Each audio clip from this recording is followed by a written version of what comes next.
Hello, everyone. Welcome to another live stream.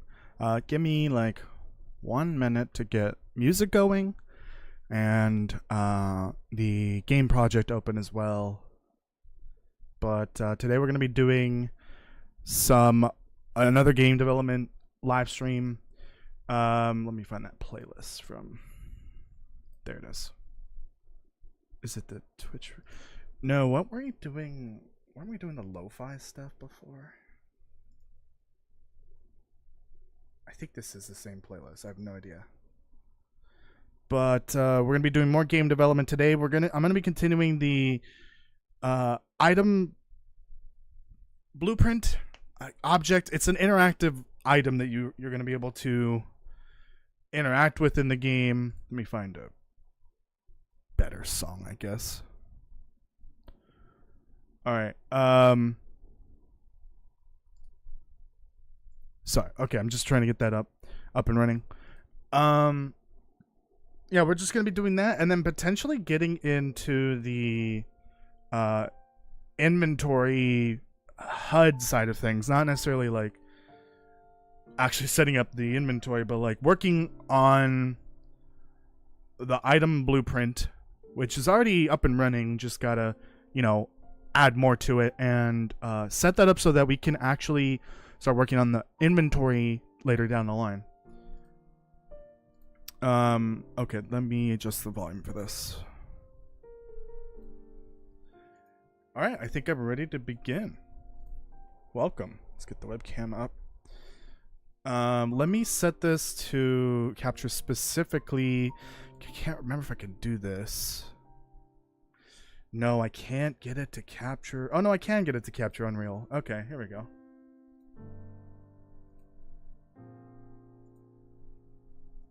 I think it should be good to go. Hopefully. I did see Joshua left a comment. Welcome, Joshua. How are you doing? Thank you for joining.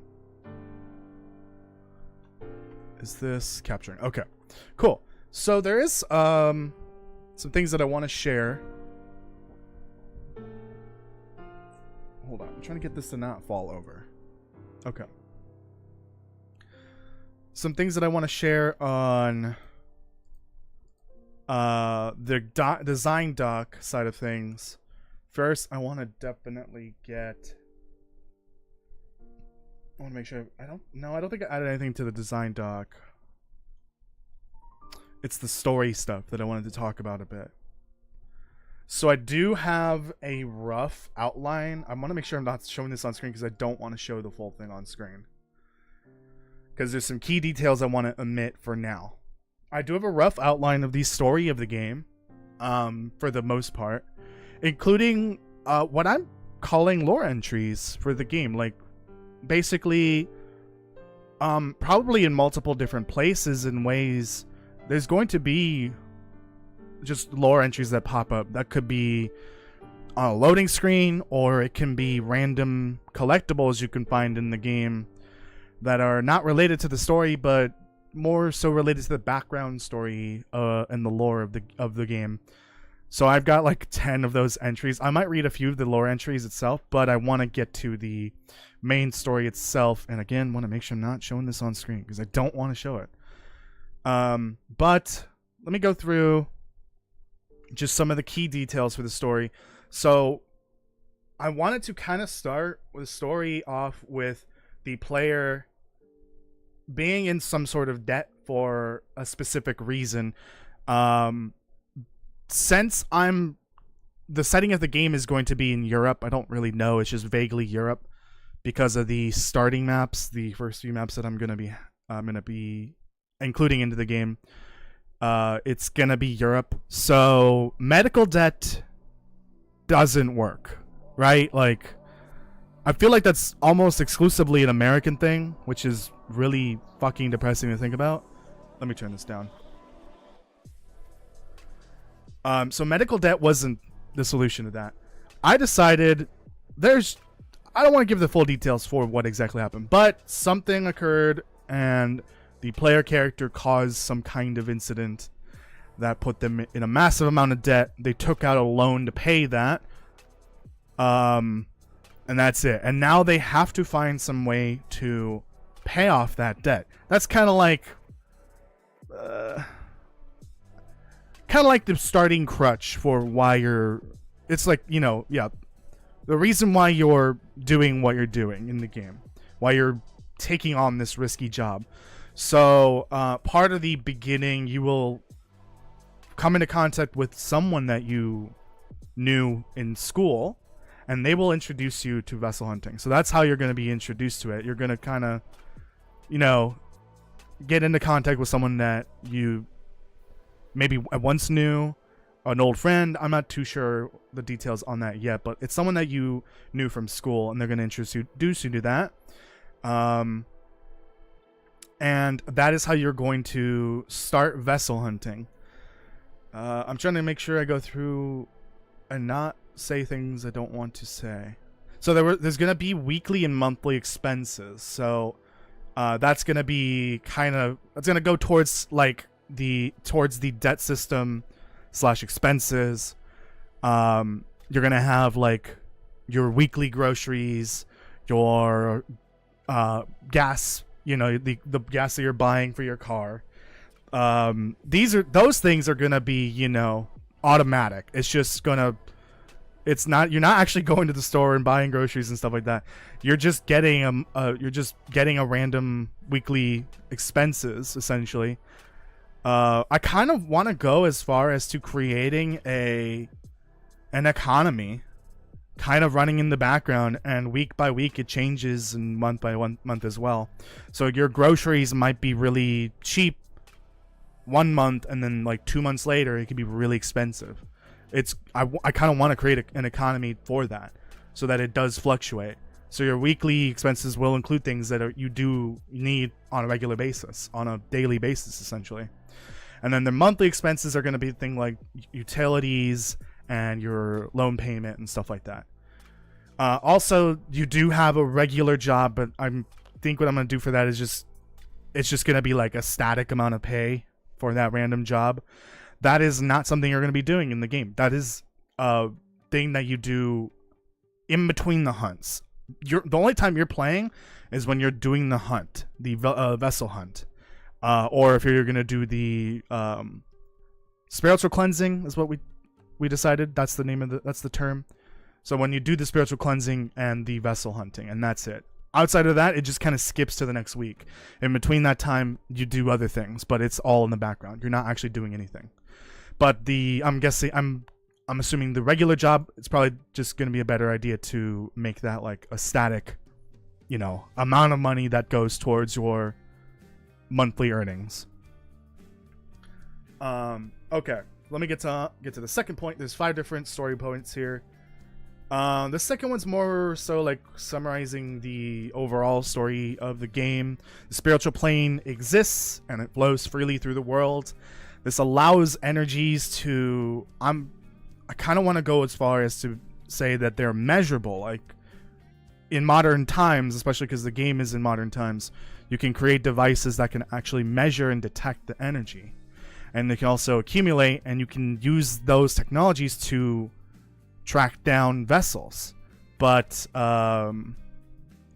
those are, I think something like that would be reserved for,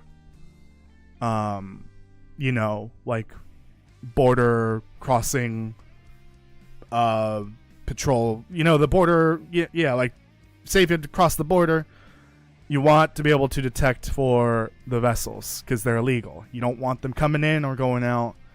So those type of devices are usually reserved for that. But you can measure it essentially. And specifically for vessels, it is negative emotions.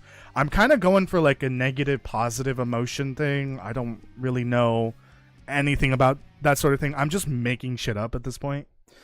But the negative emotion events are what create the vessels. Those are things like extreme pain, anguish, agony, those sort of things. Whereas the positive emotion events are like happiness, joy, love. Those things they might come up in the story, but they're not important for the vessels because they don't create them. There is a lore note about that already, a lore entry. So I will probably get to that eventually. All right. As you play, so in various different ways, you will learn about the history of vessels and the lore behind their creation. So that's what the lore entries are for. You might learn them from finding, or from people in the game, like maybe, I don't know, you go to the black market and some random person there decides to tell you a little history about this specific item. Something like that. There's going to be a couple different ways you learn about vessels, I think. Maybe I'll include like a series of books or something like that. I don't know. But I'm thinking about adding tons of different like collectibles and lore entries to flesh out the world of this game, the story, the lore, the background, that sort of thing. So you will start off with like bare minimum knowledge, and then you will learn over time, and then I might even go as far as to create lore that's specific to specific types of vessels, like say this vessel was created because someone was murdered. Maybe there's something particular about that type of vessel because of that murder. Something like that. That'd be kind of cool to go a little more specific with each type of emotion, or negative emotion event, that sort of thing, and the vessels that come with it. So we're playing in modern times. So vessels, vessel-derived potions, all that stuff is illegal. It's taboo. There's black markets for it. You can find it. People use it for more modern things like taking advantage of the stock market, having the insight to know what to do, for espionage, spying, stealth, that sort of thing, and sport. Think of it as, and think of it as like a steroid, essentially. Like, they can be used for different things. Historically and in modern times, they've been adapted for different ways. And these potions can be used for all sorts of things, but these are some of the big things that they're being used for in modern day. And the player, as they play, they will be able to learn about the various events that occurred at these places where they're doing the vessel hunts and discover the stories there. I'm not sure if we're gonna do like dialogue or just subtitles, or maybe just a random note that just appears in your inventory, but I'm thinking long term we might not even get to do dialogue, maybe just subtitles, because I can't pay for voice acting. I'm not a voice actor. I don't know any voice actors, so we'll see. Eventually I'll have to get to that and figure out what I want to do. For sure, it's just gonna be dialogue and text-based, or subtitles and text-based. That's probably as far as I'm gonna go. But if the game, gets any hype at all for it, releases in early access and does relatively well, I'll see about getting a voice actor or two, but I don't know about that yet. And then this last part, I do not want to talk about because it's kind of a spoiler for the story. Let's not read that. All right, let me go through a lore entry. Let me pick one and read through it. Mind you, I'm not a writer. I probably have really bad grammar in some of these. Some of these I wrote late night. Like, I was just laying in bed with my phone, about to go to bed, and I just thought of something. And then rapid fire typing more notes, more lore entries. So let me find a good one.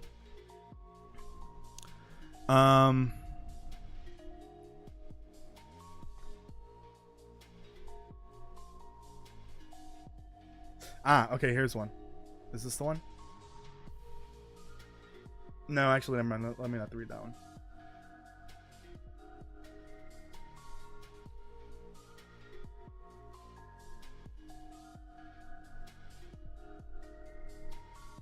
Okay, so here's a very basic one. I've already kind of explained this aspect of the story. It is not known why vessels are created, but the process has been observed indirectly. Many accounts from throughout history describe what usually precedes the creation of these artifacts. Suffering, emotional distress, intense pain, and horrific murders are just some of the many types of events that lead to the creation of vessels. So there's an example of one. That's a very basic one. to sort of flesh out the story a bit. Let me go through another one. Vessel derived, that's a typo there. Vessel derived potions are powerful and provide many possibilities. They are documented to have They are documented to be an essential tool to tip the power of balance. I think I need to rewrite this. These potions can provide benefits that enhance the body as well as the mind. Historically, they have been used by warriors for battle, politicians for debate, and many other cases where the body and mind are needed to be as sharp as possible.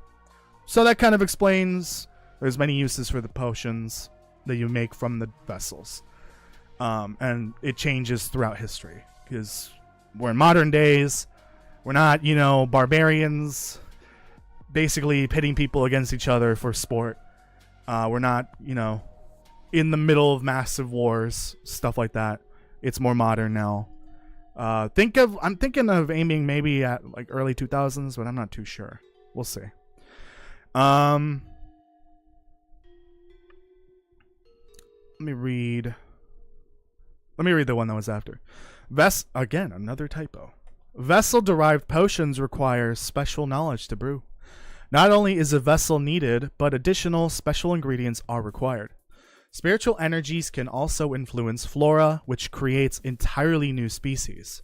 These are often the special ingredients used to wash a vessel and absorb its energy into a drinkable brew. All right. I like that one a lot because it kind of... This is some Stardew Valley shit right here. I think it's Stardew Valley, pretty much. I love this entry because this one gave me the inspiration for what I want to do for the crafting system. Oh no, this is Pokemon.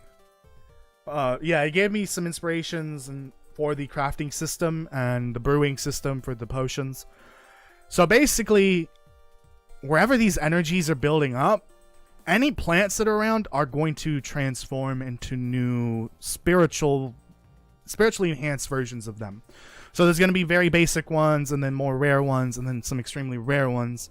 Those you will use to craft consumables to be used while you're on your vessel hunts. And those, I think I want...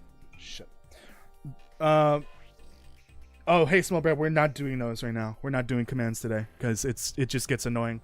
Specifically just for these streams. So please, don't try to like spam the commands, because they're not going to work. So I'm thinking for the craftable consumables, those are going to be things that help you while actually hunting. I'm trying to figure out like what's going to be the difference between these consumables and the potions. So the potions obviously enhance the body and mind. So I need to find like a distinction between the two. But like one of the ideas I had for the... I keep hiccuping. The consumable that you can craft is... It allows you to see more powerful vessels that are usually invisible. I think I want to have like a tiered system, obviously for the what's it called? The rarity of the vessels. But I also want to have kind of like multiple different systems for requirements for finding the vessels. Some of them will be visible to you immediately. Some will be invisible. Some will be locked behind puzzles. That sort of thing. There's going to be different ways to get them at each location. The rarest ones, those are going to be for the story for sure. And those will require some more work. Also, you're going to be timed at each hunt. So you're not going to have the liberty of doing the whole story in one night. You're going to have to do multiple hunts at a location in order to figure out the full story. That's kind of the point. There is another entry that I did write earlier today to kind of explain why it needs to be done at night. Again, I'm just making up shit, but this is why you have to hunt them at night. One of the many mysterious aspects of vessels, other than the method of their creation, is the fact that they can only be harvested at night. The energy is only detectable at night and disappears during the day.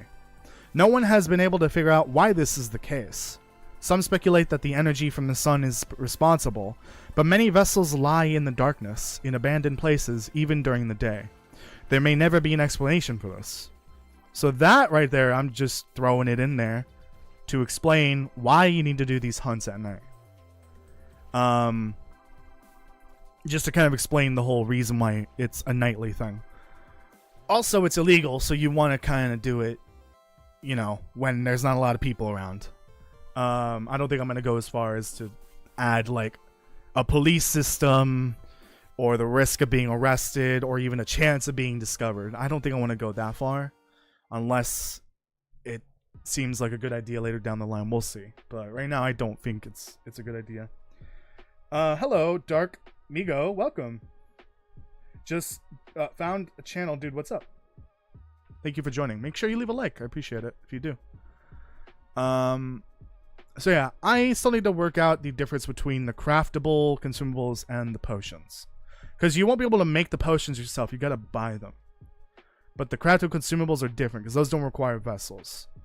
So I think there's going to be like more minor effects from those. And then the potions are going to be the more major effects for the player. But I think I've already written some ideas down. Like some of the things I want to add in are like for basically just to make the hunt easier, just slightly easier. So like you have your sanity, which is basically your health. If you pick up a vessel, your sanity goes down. One of the consumables could be a minor resistance, and then one of the potions could be a major resistance to that sanity decrease. It could be something like that, but we'll see. But also keep in mind these like special ingredients. I think I'm just gonna call them materials or ingredients. Maybe we'll see. That reminded me to open something that I wanted to go over. Those are going to be required for 2 different systems. Alright, I think I'm going to put the story doc away for now. Let's move away from that, because I don't want to like share everything. But as I write more lore entries, I will share them. Actually, let me switch this over. Can I show this on screen? I can.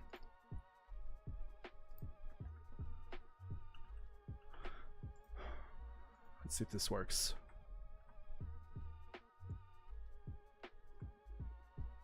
I don't think it's working. Specified window's not a game. Well, okay then. Why is that even an option then? Yeah, it's so weird. It's an option in here to display, but it's not capturing it. Alright, doesn't matter. So I just started kind of working on the inventory a little bit. I am not a UI designer by any means. Don't take into account the position, the alignment of everything, the proportions. This is just a very simple mock-up of an inventory. This could look completely different in terms of everything being positioned and the size and all that. So this is very simple. You're going to have your inventory. These are the tabs at the top. And then your equipment, which is going to be a different menu. It's not going to look like this. It's going to look bigger because I guess the squares are going to be bigger because you're going to have actually you're going to have an inventory of equipment. Like you're going to have a grid kind of like this, but maybe not as big. Like number of slots, I mean. And then you're going to have your equipment slots, the ones that you have / have unlocked. So the different types of equipment I'm thinking of are like, one for sure, it's a light source. So that's flashlight, and I'm thinking maybe also a lantern. You pick one or the other if you want. I don't know if there's like if I can do it, like make a difference between the two, but since we're in modern times, I feel like a flashlight would work better. But maybe I could add in like electrical disturbances as a mechanic, so that you have to bring a lantern instead of a flashlight, something like that. That'd be kind of cool. So you're gonna have an equipment slot for the light source, So you can only put a light source in there. And then there's going to be some kind of special container that you don't need it right away, but it is going to be tied to the later game where you have to travel internationally. In order to get your vessels back home, you need to have a special container to put them in that'll help you hide them. So that's going to be an equipment slot. And I might need I might need another tab because there's definitely going to be upgrades. There's going to be an upgrade tab for sure. Those upgrades might go towards your equipment slots because there's going to be a limited number to start with. I might only have like 2 and then maybe go up to 4. We'll see, but that's just sort of something that I have to figure out as we go because I have no idea. We haven't even gotten to actual gameplay yet, so I don't know. But that's kind of the idea of writing these things down and then seeing if it works, see if it doesn't later while we just very rapidly program all this out. Because sometimes you want to test things out early. You just write something dirty in the code, not like that, to see if something works. Player stats, this is gonna be like, your player stats, the effects that you have due to potions or consumables. Your sanity is gonna be listed there. There was something else that I wanted in there, but I forget. But for now, it's fine. And notes, that's where all of your lore entries will go for every place that you've been to, and also just general lore as well. And then on the left, these 4 buttons are actually just the tabs for the inventory. So this is only for the inventory, I think. It's every tab's gonna look different, but this is what it would look like for the inventory. So that's V for vessels, M for materials. I might just change it to ingredients, we'll see. C for consumables, and O for other. Just quickly throwing that in there so that it's at least different. But there'll probably be like an icon in each of these. None of this is finished, obviously. This is all just very quick and dirty mock-up of an inventory. So yeah, you'll be able to sort through the different types of items in your inventory. Since I've recently figured out how to do that in Unreal. Alright, let's put this away. Let me know if you have any questions about anything in the chat. Or in the comments if you're watching this later when I'm not live. Save that, close. Yeah, let's just get right into the game. I already have it open. Let me close Chrome. So, last time... Is this 2 objects next to each other? Please tell me that's 2. It is. So last time I got to like the very basics of things like movement and the item blueprint. So this is like an item interaction as well. Is this 2 as well? It is. What happened? How did this happen? How are the overlapping items? Okay. So I was also trying to get footsteps in, but it didn't work. I have to figure out a solution for that. So I ended up starting this item blueprint early. So we've got item interaction already enabled. So the very basics for that has been placed into the game. I can interact with it and it prints out what it is, what type of item.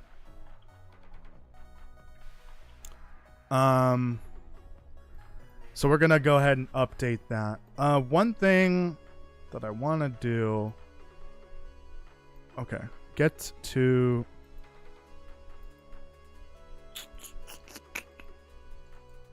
Here it is.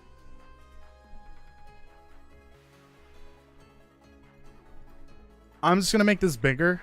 I'm using this to interact with items.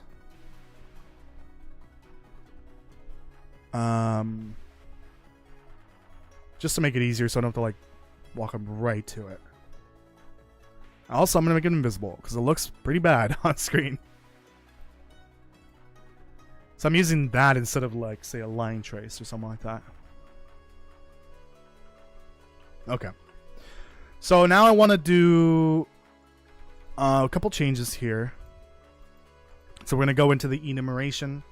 This is how I'm basically denoting the different types of items.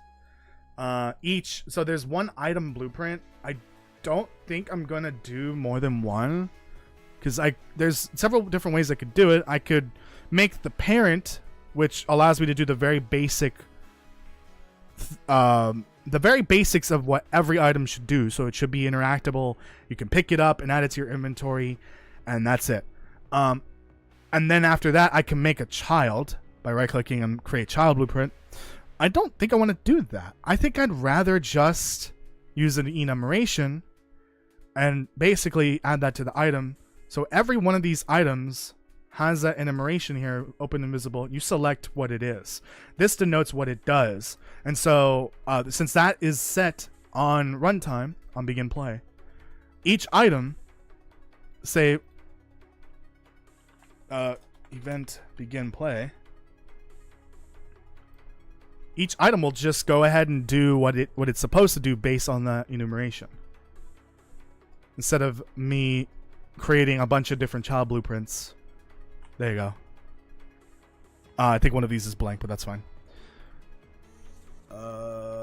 If it blank, then it doesn't even print anyway, so yeah, there it is.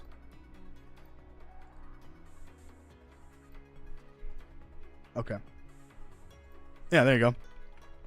So it's easier than just creating multiple blueprints. And it said all the code can be in here, and all the code will flow according to the enumeration. So if it's a vessel, only the code that derives from this right here will play. And that's it. We're not actually going to do this on print. This is just to show you, like, that the enum can determine what happens. We're going to move this down here. Probably too far. Okay, so let's go through the enum. I wanted to change these. Or add more. Let's add one more. So this is ingredient. Okay. Then we have equipment. And then we have consumable. I want to move note to the bottom. I can do that. Oh, that was the wrong one. Okay, let's move equipment to the... No, let's move equipment to the second last. So that way, ingredient and consumable next to each other. Basically, the other items are gonna be treasure. Random treasure. It's not a vessel, but it's still valuable. I think that's it. For now, maybe? We'll see.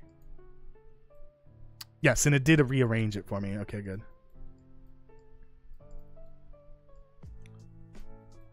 Okay. So then let's go ahead and... We don't need to do this. I trust that it's printing correctly. So let's just get rid of this. So right now, if you interact with it, it does nothing. Hello, Dark World. Or, hello, Dark. Welcome. I misread that.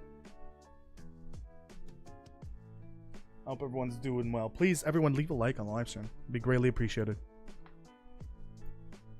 Also, because this is going to get demonetized because of all the music. So what do I want to do next? So next, okay. I want variables for various different things. So, I don't need to do, like, item name, because there is a way to just get the item name from the enumeration. I think it's toString. And then print. There's actually an easier way of doing it than what I was doing down here with the switch there.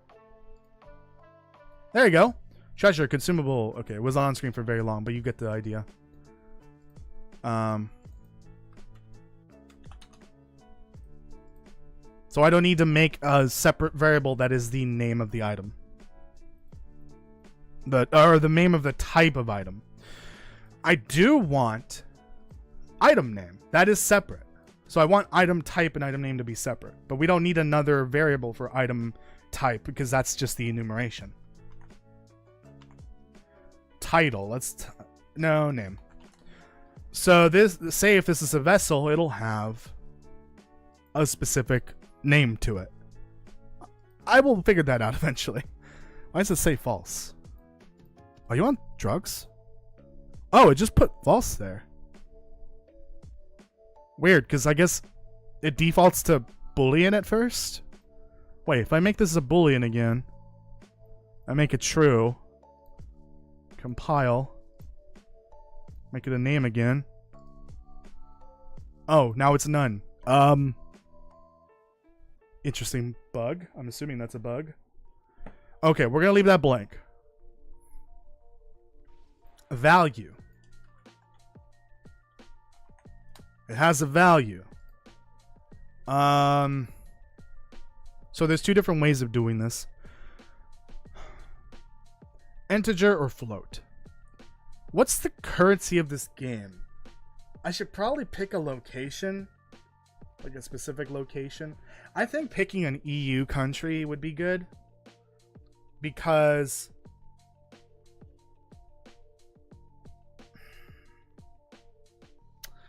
that would make traveling easier. Because I think if you're an EU country, you don't need to, you don't have to deal with border patrol or crossing the border in some of those countries. Because an integer is just a whole number and a float allows you to do decimals. I'll leave it as a float for now. It shouldn't be a huge deal. We'll name it item value, actually. Oh, an item description. That is going to be... I don't really know, like... I don't remember the difference between a name and a string. And there's also a text variable. So I don't know what the benefits of those. I should probably look that up. Because the text could be long, like way longer than the name. Why is this not... Is this not on screen? Yeah, it is.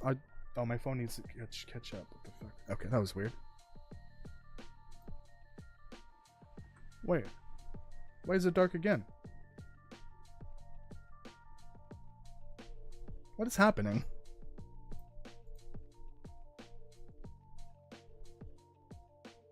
Oh, it might be because I'm alt-tabbing. Okay. I don't like that this doesn't align. This aligns in... It aligns in 5.0, not 5.4 apparently. Weird. Okay. Item name, item value, item description. So these four variables should be all I need, at least as far as I can tell, as far as I can think of right now, to describe everything we need to know about the item. And these we're going to be using for, these are going to be very important for the HUD. Trying to think, what is the next step here? Because I've never made a game from scratch, at least not this much of a game from scratch. Because right now, oh, yeah, we should do set mesh.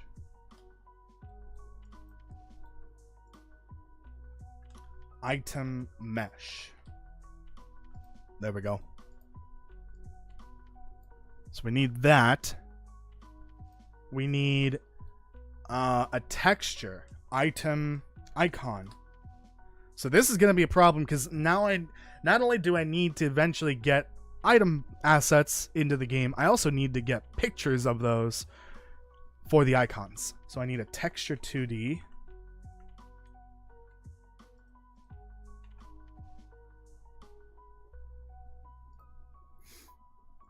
Okay. Yeah, and that's basically just an icon. Okay. All of this is stored on the item. Awesome. I should figure out what is going on with the saving stuff, because this is something I've had to deal with before, saving is a pain. Saving and loading is a pain.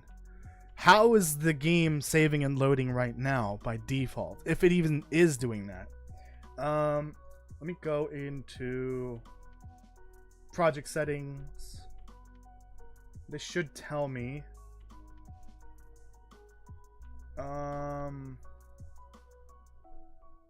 Maps and modes.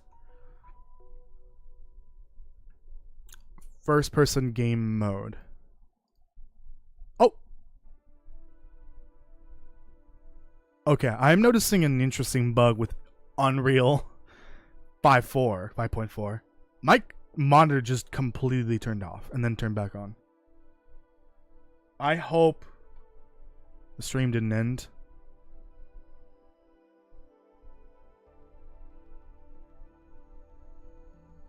Welcome, Elijah. Nope. No commands today. Sorry, Elijah. No commands. Okay, I was scared that the stream just ended there for some reason.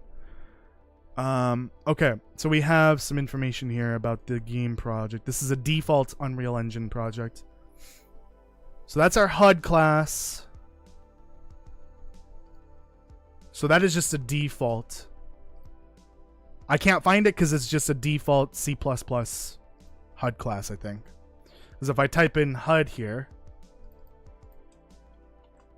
does not exist. There it is, C++. Can't access that because we're not using C++. So I will probably be changing that at some point. I mean, there's nothing on the HUD, is there? Yeah, there's literally nothing on the HUD. That's fine. So I'll be changing that eventually when we get to HUD. I will also do a mock-up of the HUD as well. First person player controller.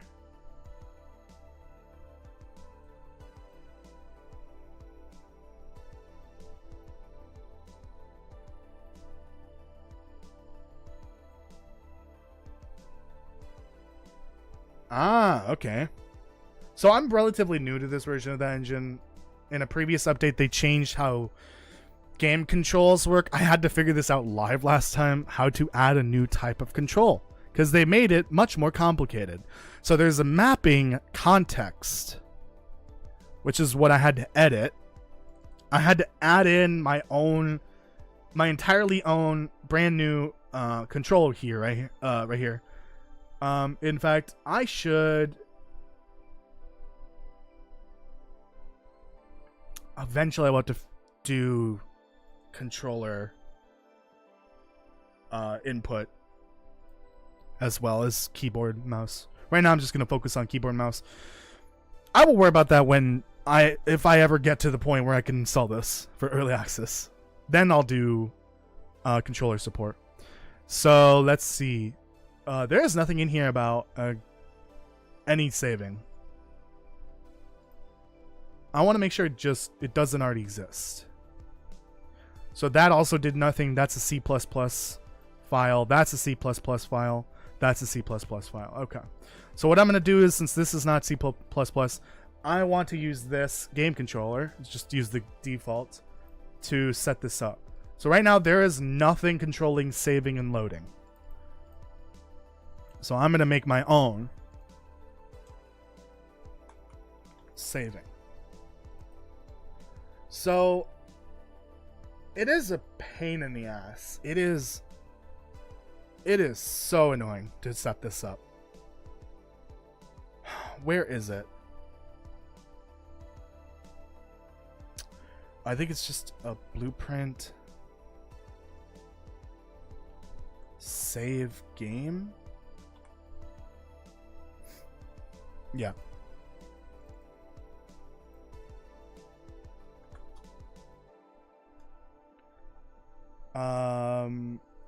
Blueprint save. What the hell? It just auto-saved there. Please. Goddamn ads. Yeah, I don't want to do... Please. I'm trying to edit the name. Oh my god. Vessels. Jesus H. Okay. So it's gonna be easier if I set this up yeah, I'm gonna set it up how I've set it up in a different game. I'll get to explaining this. It's just a pain in the caboose. So what I'm gonna create is a player data structure. So struct player save data. So this data structure can store a lot of variables. Every variable that you want to save and load, you can throw it in here. For instance, we have item parent. I want to be able to save that as an inventory. So item inventory.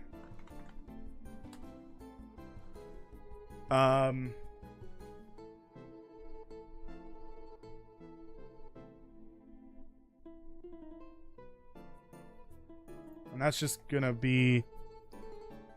Okay, here's the problem though. No, we're not saving the item blueprint. We're saving the data for every item. So that's different. So we'll delete that for now. My tummy hurts, which is not good. Okay, so do I have anything to say? Let's just save something randomly right now, because I don't have that at the moment. Why does it keep going to black? Oh, I think it's because, you know what? I think I know why. It's because every time a little pop-up window opens, it starts showing that instead. That we're not going to do that.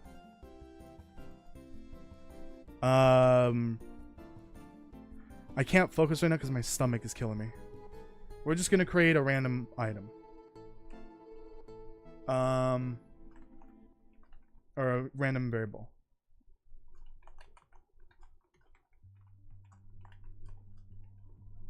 There it is.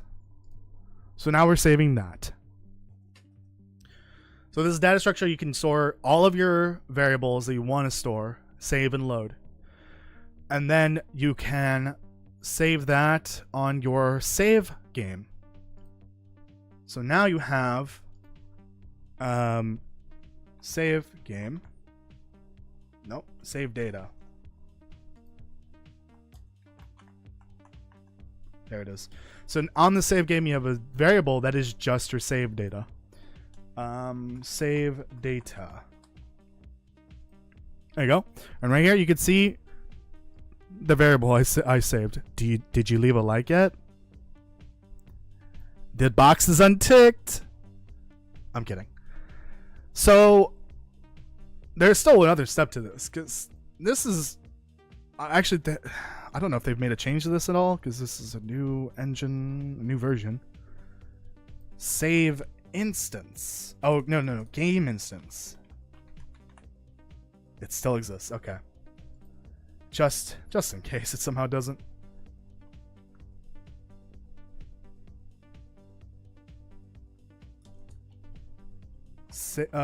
Game instance.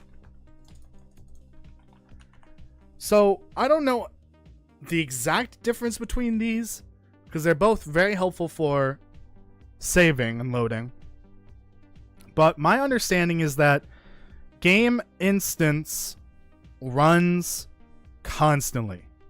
So you only need to load this once, and that is at runtime for the game. So it doesn't matter if I'm switching between levels, from a level to a menu to a level.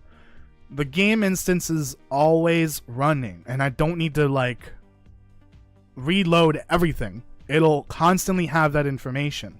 But sometimes you might need to reload. Say I buy a bunch of stuff, that stuff gets added to my inventory, which will be here eventually, which is on the it's right here. Save the save data, which is in the game, the save game. And that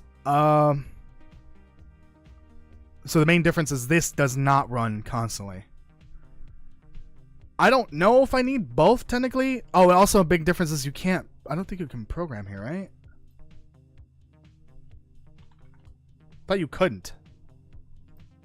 I thought that was the main reason for this, for the two. Anyways. So I'm creating a save data that is storing all the information that I want to save. that is on the save game, and the save game is being stored by the game or loaded and saved by the game instance.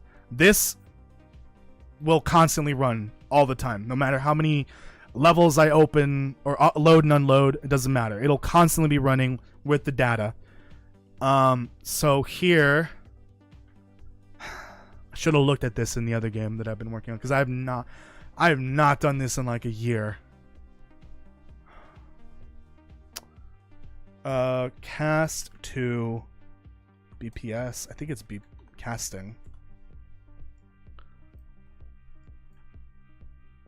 So here you gotta get something. Nope. And here we have an instance already. A default one. I did not see that. Didn't open anything. Yeah, I did. It didn't open anything, so that is a default C++. So we're changing that to the new one. So now it's going to load my game instance. Object is, it's got to be like get something. Sometimes it's very simple, like get player controller, but this is the player controller.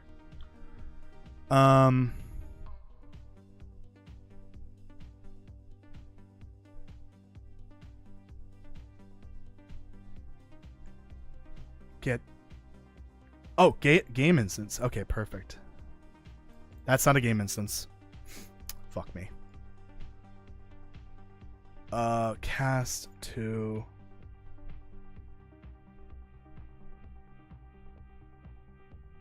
I need to rename that. That's gonna annoy me. What did I call the instance? Game instance. I need to rename both of these. I don't know what I'm doing right now. My tummy hurts, and that's like distracting me. Vessels game instance.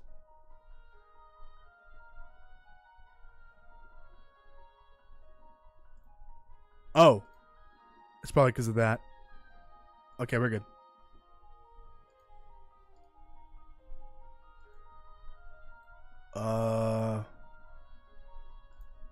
That hasn't changed. Cast to Vessels Game Instance. There we go. This also needs to change name. What am I doing right now? I know what I'm doing. It's just my mind is wandering because of my tummy.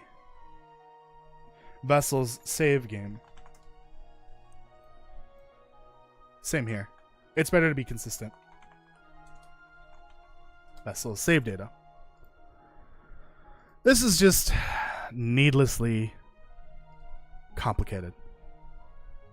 So now that the project settings are loading my game instance, it should basically load everything. Let's go to the game instance first. I should be doing that first. I wish I had looked at this on the other game. Again, it's been a year. Event. Is it construct in this? No, initiate. Yeah, it's initiate.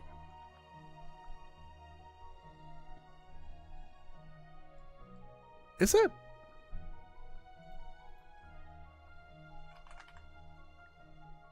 I guess it is. I don't remember that. They must have changed the name of it at some point.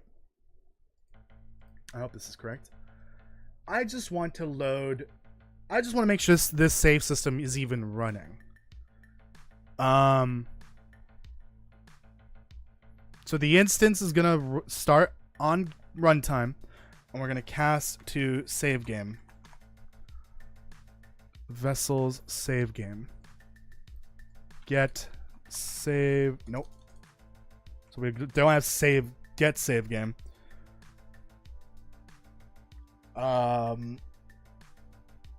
Other, no. Object, no.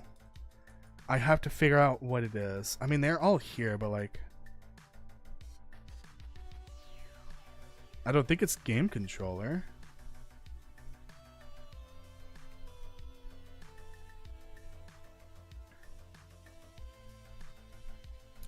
I almost want to open another project just to look at it.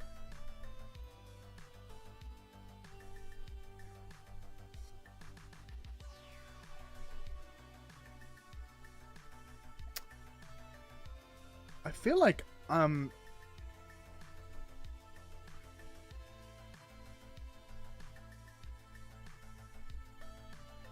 don't know if it's that. I need to figure out what this is for this specific reason, for the game save game. Did you know you're already making a Subnautica 2? No, can you? I'm gonna ban you. I swear to God. Stop bringing up Subnautica 2. Get? What is it for this specific thing?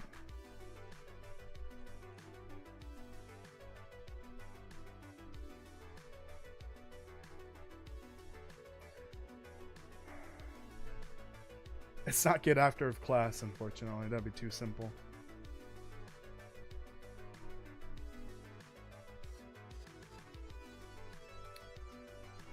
Hold on.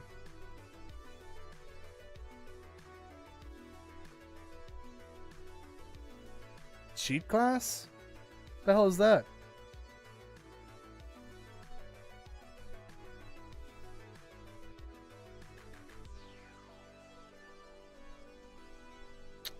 No. This is going to be annoying to figure out. Anyways, when I do figure that out, we're gonna get from the save game, actually what I do want to do is, oh, there's more to this, but basically you'd want to see if there's even save data before this. Let's make this a event or a function. Sorry. Nope, that is a whole yeah, a whole graph. No, don't do that. Load and save. So let's do load, save data. So it's gonna look like that. It's gonna cast to save game.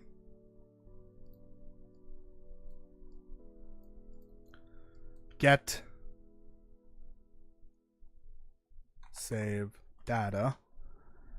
And then we're going to split that. There'd be way more variables than this. And then we're going to get the player, which I think I should do here. Get cast to, oh, I should do cast to, what is it called? First person character controller, player controller. Get player controller. There's gonna be more here for sure at some point. Like verify, are there save files? If not, then just make a new save file on begin play or begin initiate, whatever it's called.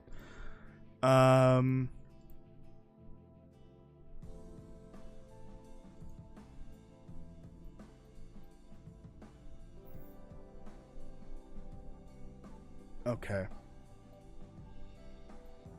Let's get rid of this first.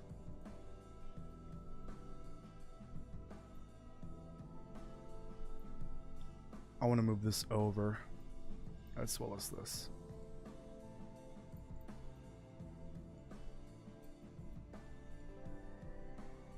I need to get the player reference here.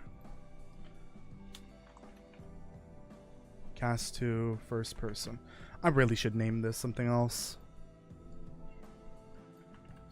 Player. I can't type with like the phone right here. It's so annoying. But then I can't see the chat over there. Let me move this here. What's Subnautica do to you? I don't want to talk about or hear about Subnautica. I don't like the ocean. Please stop. You're triggering me.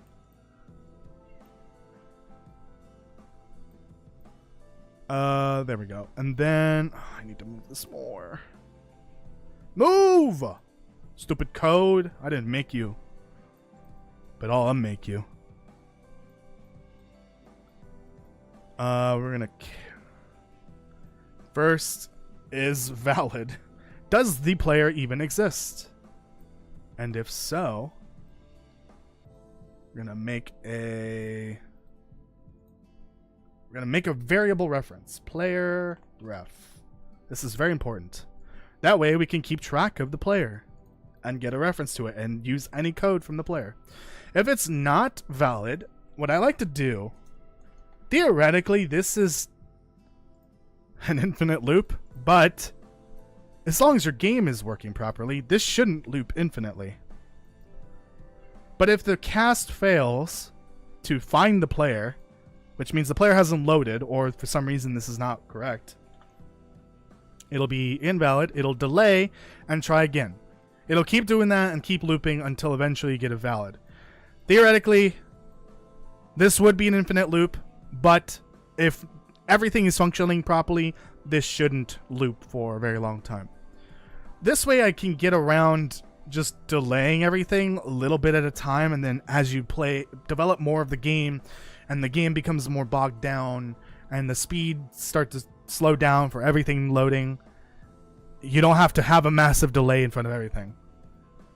Most of the problems when it comes to bug fixing, it's usually because a reference is invalid, or there's a massive delay for your code firing, which could lead to other things not being able to fire correctly.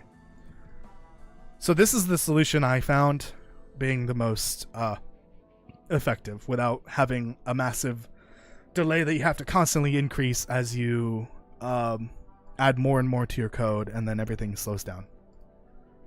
This will account for that, basically. It shouldn't loop forever, really. Unless the player somehow never loads. Well, we should be fine. It shouldn't do that. I need to... Okay, from here, we're gonna get player ref. Now we're gonna do the same thing. Is valid. This way, I don't have to cast to the player multiple times on runtime. I'm just casting once, and we're doing the same thing here. Copying this. And if it's true, if it's valid, make the reference. If it's not, then loop until it is. There you go. This is on the save game, so I definitely don't... This definitely won't be at the beginning. But I want this before the load.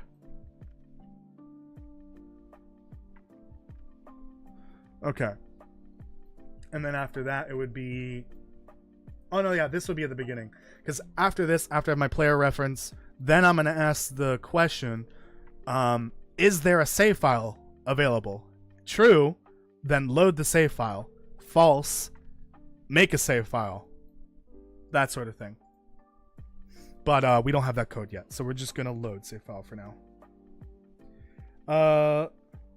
Yeah, he plays Raft. Well, Raft is different. Like, it's nowhere near the same.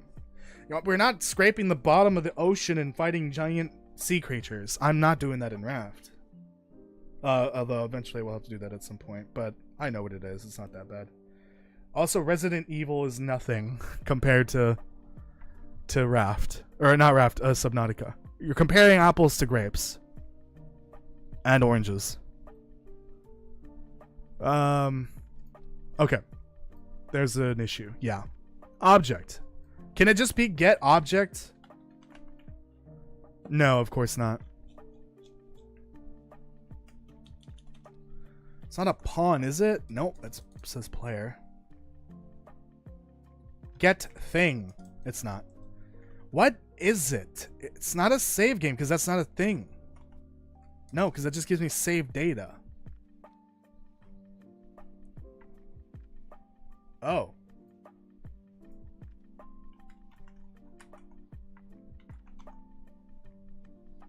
Is there a reason why save game is coming up?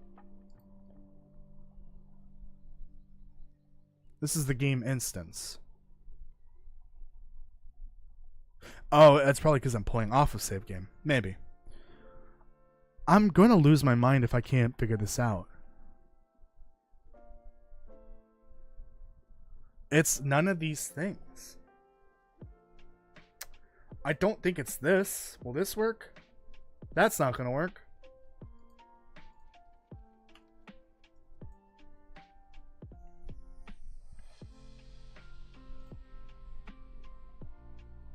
Could I just do get actor of class?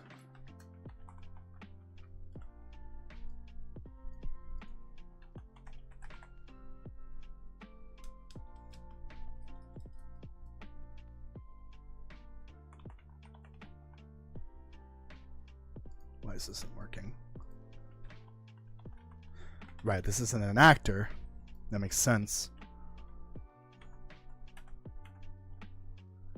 Oh, this is a pain in the ass. I don't want to have to open that other project. I can't show that other project on stream anyways. Why can't I remember my own code from a year and a half ago? Well, the thing is, this is you're supposed to be able to get something. Get player controller, get pawn, get camera manager, but there's no get save game. There's no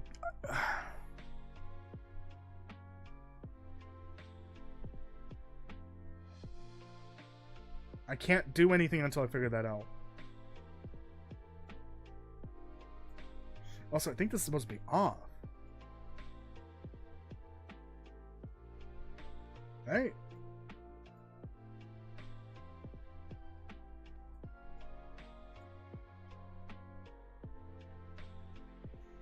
It's not an instance. Not a character, not a pawn. No.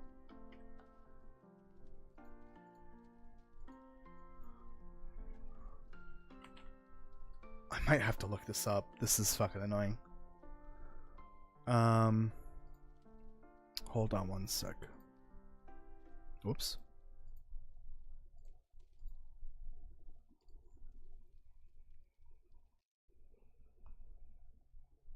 Yeah, I don't like fucking creepy crawlies living under the ocean. I can't believe I have to look this up. Unreal Engine. How to cast to a save game. I don't need a tutorial on how to save, for fuck's sake.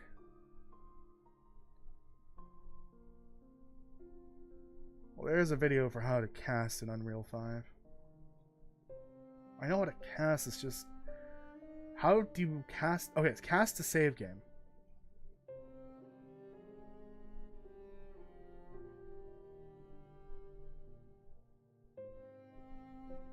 Wait, it's just called object?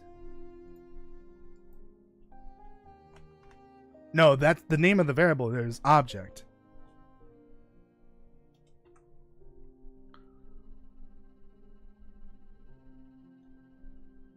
What goes into object, for the love of God? That's what I want to know.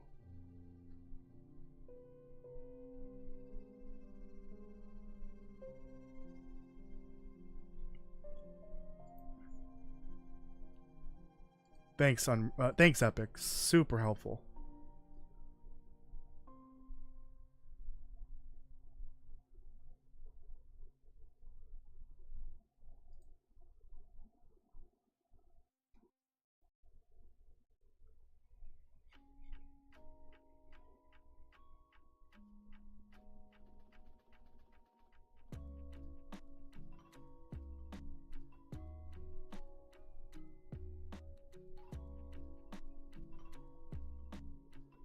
I almost feel like I need to just stop doing this and then just move on. I want to refresh myself on this in the other game. 'Cause I don't want to do this right now. We're going to just put this on hold. I don't know why I can't figure this out. Oh, my head hurts. My head hurts, my stomach hurts. Okay. So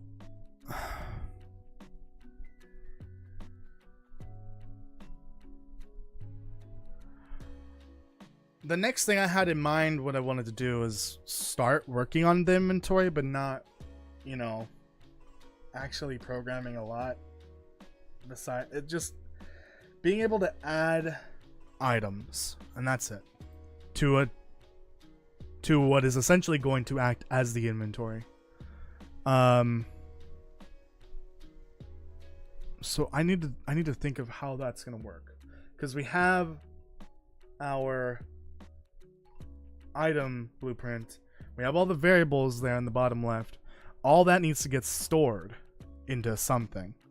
That just could be a data structure that would work. In fact, we could just do that. Also, I just remembered another variable, item rarity, which we need an item rarity enumeration. That's in blueprint.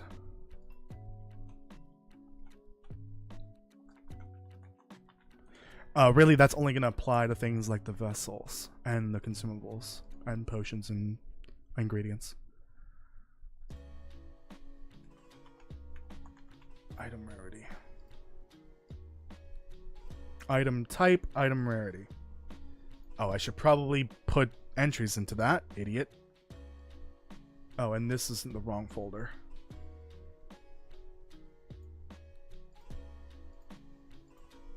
There we go. We'll just do the common, uncommon, rare. Yeah, common, uncommon, rare. Oops. Medium rare. No, I'm kidding. I don't really like the terminology for some games that do this. I know, right? So unique. We're just gonna go with that, and it's gonna be the typical color structure: gray / white, green, blue, purple. I don't know if we'll go above that, but let's just leave it there for now.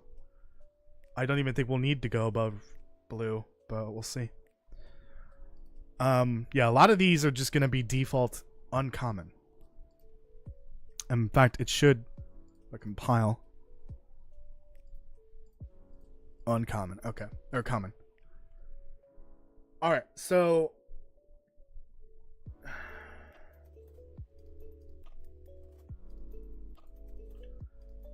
basically, so this is the actual physical item in the world. The actual physical item in the world will have all of this data on it. When you click on it, that data needs to be transferred to a data structure. So now let's make a data structure for the item. We already made a data structure earlier, but I didn't really add anything to it. Where it's blueprint structure. Item data. I guess item inventory data.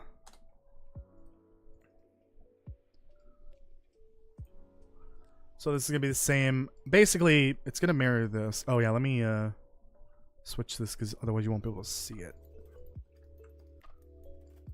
It's gonna mirror these variables in the bottom left. In fact, I'm just gonna copy the name. Wish there was a way to just copy the variables over. Type. Item type. Item rarity, name, value, description, mesh, icon. Alright.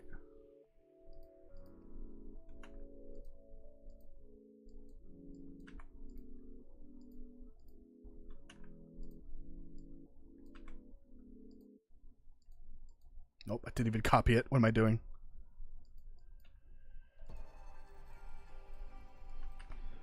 We're like on step 1 of getting a functioning inventory. 1 of 100 or more of having a functioning inventory. So we're storing the mesh, which is basically whatever it looks like physically, and then the icon which is what it looks like when you pick it up in the inventory. That is basically in case that I want to drop the item from your inventory. It at least knows what to do, like what it looks like, and also what it looks like in the inventory if you pick it back up. So basically, if I were to drop this, pick the item up, drop it, and then pick it up again, it should be identical. And then if I pick it up again, identical. We need that to be the same. So this is a name. This is float. This is name. I need to see if there's an actual difference. Static mesh between name, string, and text. 2D texture 2D.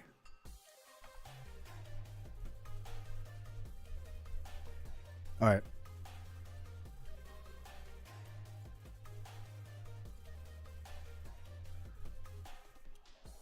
So actually, we're gonna tie that to this, to the event interact. So when you interact with the object, let's just do a function. This will be easier. Save item. So we're going to get, oh god.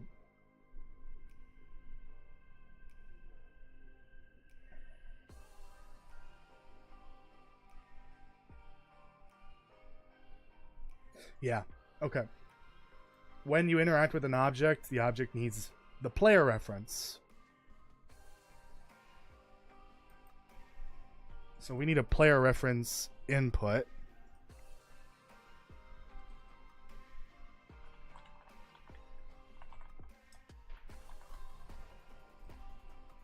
What's the name of our player? First person? Character. Okay, and so I clicked out of something. I clicked out of the player. Fun. I meant to click out of this. Right? No, not this. This. So now when you interact... Where's that code at, actually? Here it is. Now when you interact is a player reference. So that is just going to be self. There you go. So you're passing a reference from the player to the item so that the item can access code on the player. And actually, what we're going to do is make a function here so that we can add item. That is just going to be basically the data for the item, which the item is going to input. It's going to be easier if I do this, though. So we're going to add variable here. This is an input for the item data. Item data. Item inventory data. I see the issue with that now. The name. Can rename, please. Please. I'm going to rename. Item data. It might complain about that, but it's usually fixed with a good compile. See, it renamed it. Okay. So we're going to make a variable for this. And actually, we're going to... hold on, I got it. For my sanity's sake, we got to get rid of that. This is actually going to be an array, because we're going to have more than one item. Get the array, add an entry. So every time we add an item, or interact with the item's going to save. It needs the player reference, though. Oh, promote that to variable. Player reference, or player ref. I prefer player ref. It's easy, short to remember. Short and easy to remember. Save item. We need the player reference to add item. And that's going to demand an input for item struct or data. We're going to split that, and that is right here. That's all of our item information in all these variables. Easy peasy. I literally just did this recently. And we don't need the player reference.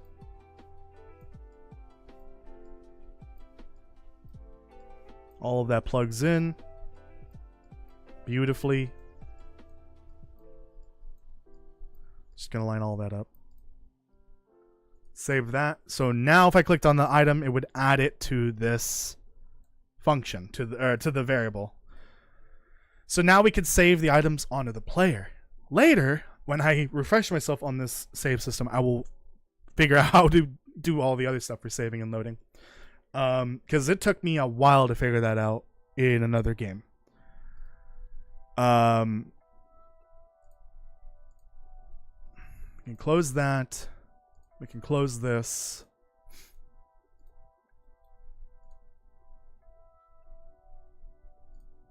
So now,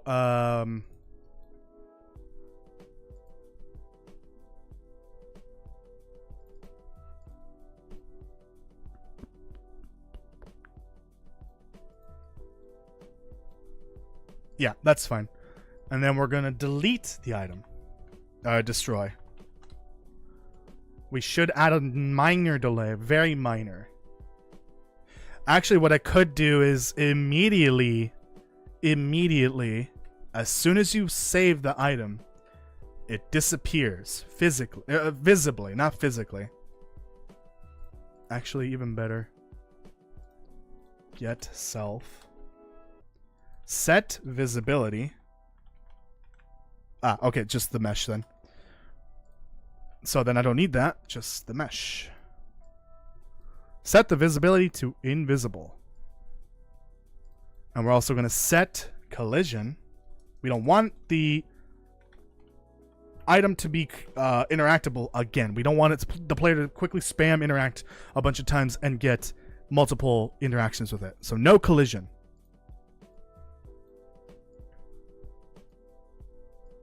There we go. And then we'll delay. That way we can at least give it enough time to actually save. Say, months down the line, the game's starting to slow down in terms of everything. Every system is just like slowly being slowed down because eventually, as the game gets bigger, that happens. Give it enough time to actually save onto the player and then destroy itself. It'll destroy itself while it's invisible.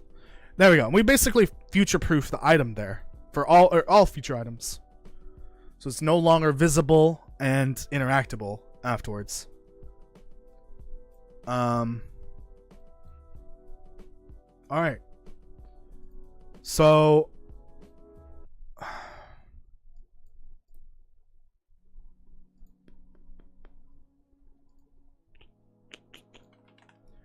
want to try this. I mean,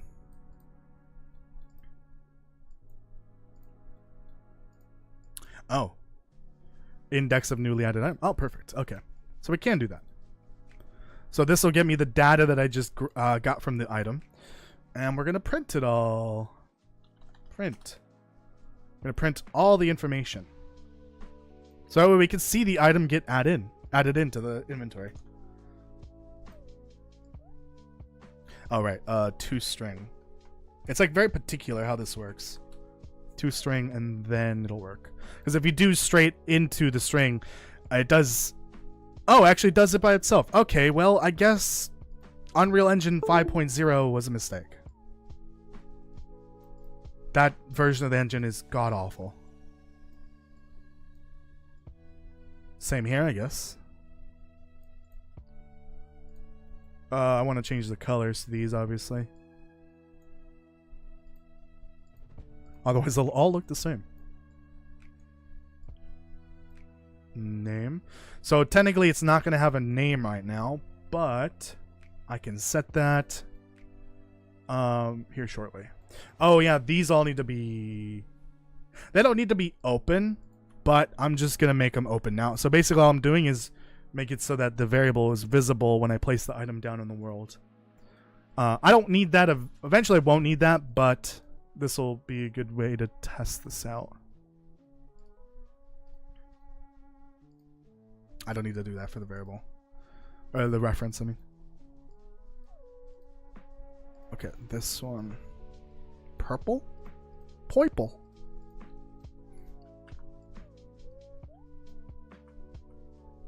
Gonna need a bunch of these. Was it 7 variables? I wish there was an easier way to do this. Oh wait, there is one. Oh, but I want it in separate lines. Yeah. There's an easier way of doing it, but... screw it. Let's do it the easier way. What was it again? Append? There we go. Thing is, it all goes in one line. It's not gonna give me the option to separate it all. Oh, screw it. It's gonna be all back to back. There's not gonna be any space between it. That's fine.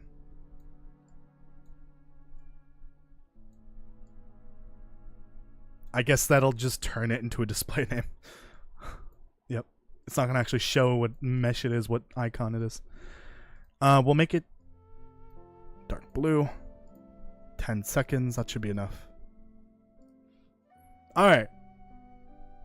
The first item here will actually curate the data that's here.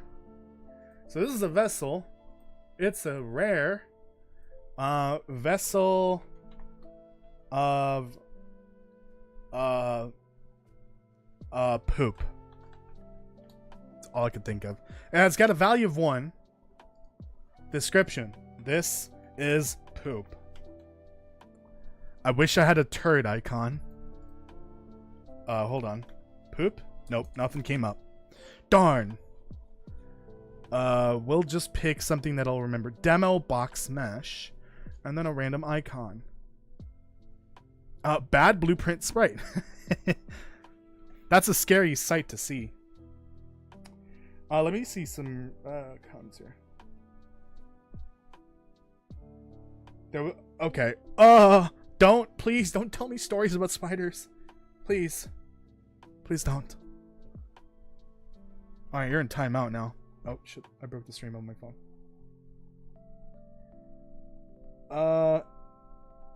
Your friend plays Warframe? Oh yeah, I guess it is showing my Steam friends playing. Did you just get swatted? No, I did not. Daniel, will you play Subnautica 2? I have no idea. Not gonna play Subnautica. Got it.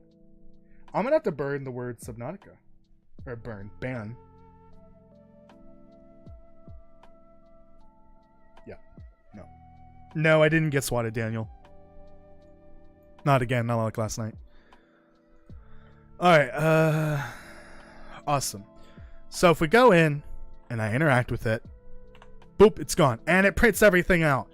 Vessel, rare, vessel of poop, 1.0 value. This is poop. Demo box mesh, bad blueprint sprite. It's saved to the player, but it's physically gone, obviously. Wait, are these all? Oh, and you know why? Because I fucked up.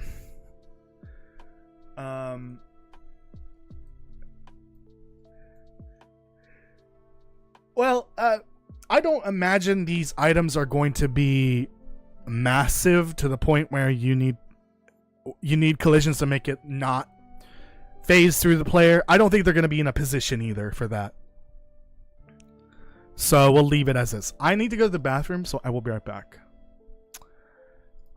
Give me a few minutes.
All right, I'm back.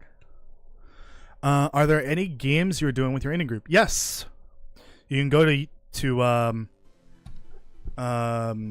forgot the name of the store, Steam, and look up Ice Vein Games. Actually, I'm curious how many games are up there on the company page, but I'm working on. We already announced this, so I can say what it is. It's called Exterminate. We had a demo for it last year. We've done a lot of work on it since then. So the demo, definitely don't take the demo for what the game is currently. It's nowhere near the same. We are working towards getting the game out eventually, where it's just a process. But I know for sure that game is on there that I have worked on. I did work on another one, but I can't say anything more because I don't know if it's been announced yet. It's something that we're kind of working on very slowly over time. We're focusing on Exterminate right now. That's all that I can say besides that. And we did have a demo, so I don't know if that demo's still available, but it's from last year. Alright, so that's working, which is awesome. So items now save. So let's just do this. Get rid of that. Let me make this. Now, we don't need to make it the actual object that's there. That's fine. Now I wanted to go a step further. Now that we've got the item saving onto the player, we this item data structure array technically is now acting as our inventory. So what I want to do is kind of start working on the inventory, but at a very basic level. So I'm really not, you know, I'm not going to go super in depth with it. I just kind of want to start it because, like, I don't think, honestly, a lot of these streams are probably not going to be that long. Most of the time, they're probably only going to be an hour and a half. There's only so much that I can prepare ahead of time because sometimes I might finish it early. Sometimes something won't work, so I give up halfway through, at least until I figure it out off stream. It's better for me to figure out something like the footsteps off stream because that's a bit complicated. Or refresh myself with the saving and loading system that I set up a year ago off stream. I don't want to do that on stream, especially since I have to open up a project that I'm working on that I have an NDA for. I don't want to accidentally open that live and then show it on stream. So let's just do the simple stuff now. So first, what I want to do is create the widget, the icon that shows up on screen. Which I did do recently, but that was set up to actually create an item with specific information randomly. This is going to be created from the object. That it's not randomly, well, it is going to be randomly generated eventually, but right now I want to just do right now we're just doing the very basic inventory widget essentially, or item widget. So I should do some management here. So we'll do items or objects. Yeah, we'll do items. Item parent, item rarity, item type, item data. There we go. We'll leave that for there. So we're doing a widget, interface widget. Just a generic widget. Widget underscore item. Yeah, item. What do we call it? Item.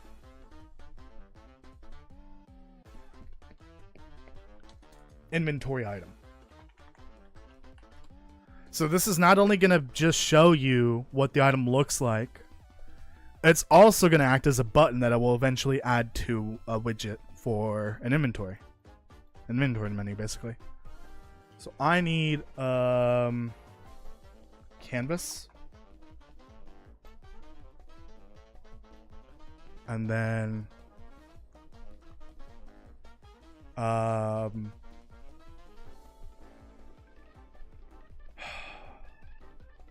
I think, okay, so we're gonna have a button. It'll be better to do that on top of the whole thing.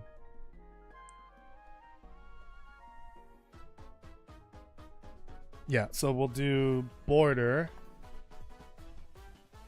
A border is a container widget that can contain one child widget, providing an opportunity to surround it with a border image. Okay, yeah, that's fine. Let's just make this square. I think it's just going to be best as a square, because that's what I had for the mock-up. I think it's this color.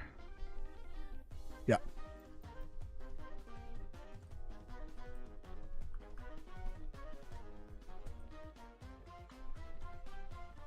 Okay.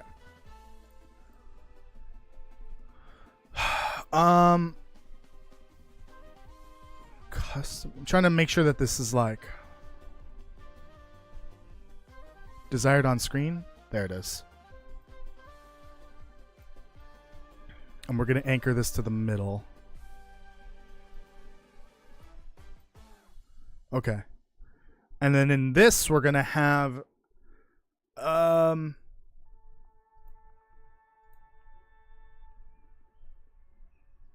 really, the only thing that's going to be on here is a picture. So the border itself will be the picture of the item, the icon, essentially. And that's it. That's pretty simple.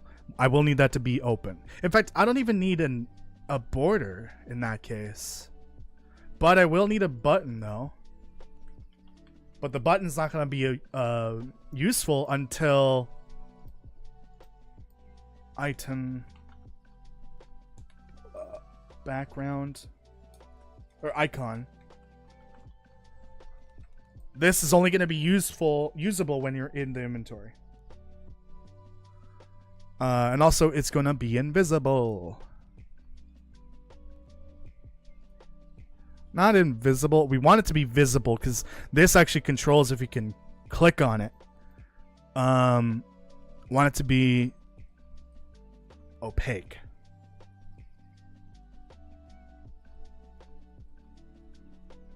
I didn't say burn Subnautica. Oh shit. Damn it. Motherfucker. You got me. No padding. But I gotta add some code in here for this. Oh, okay, so we do want it to be default. Not hit testable. So that basically means it's visible if it were visible. I made it not visible at the moment. But you cannot interact with it. Can't click on it. Nothing. Not even the mouse icon will come up. Item button. Oh wait, actually, honestly, the way I'm imagining the inventory, it's gonna work similarly to how it works in the Long Dark, because I kind of like that inventory idea, where you double click on the item and then a menu pops up, or it does a certain action. So I do need a button for that, but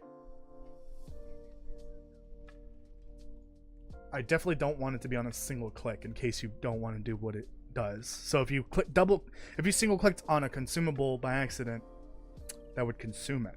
You don't want that, I would imagine.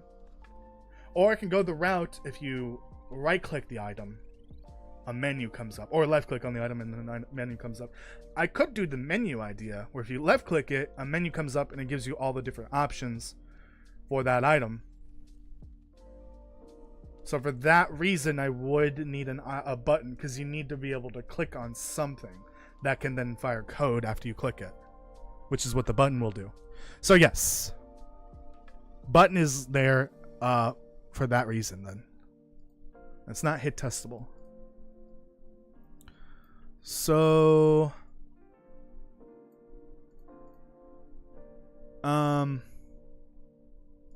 we need a variable for item data. And that's going to be item data. And that's going to be open. Oh, that's actually... Oh, no, that's right. That's wrong. Now we can get that data from the item. So before all this,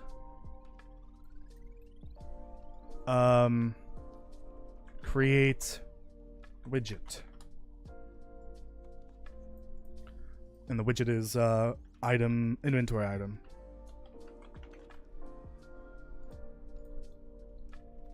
And it's going to require that information from the item.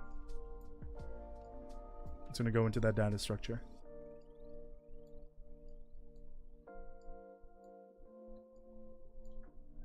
I don't think I need the player ref. But if I do need it, then I already have it on the item. So then I can just pass it on to the widget. Oh, this looks ugly.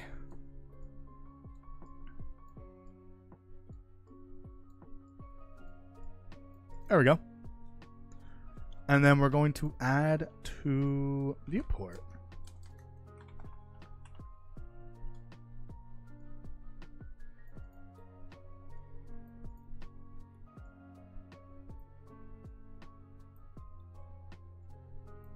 Okay, well then here's the issue.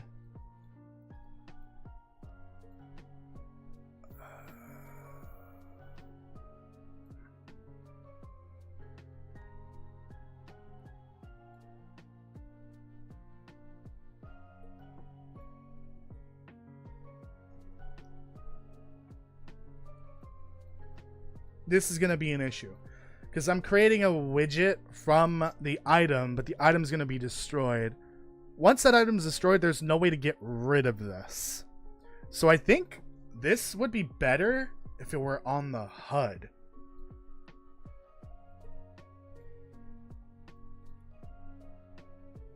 So basically, let me just create a custom player HUD.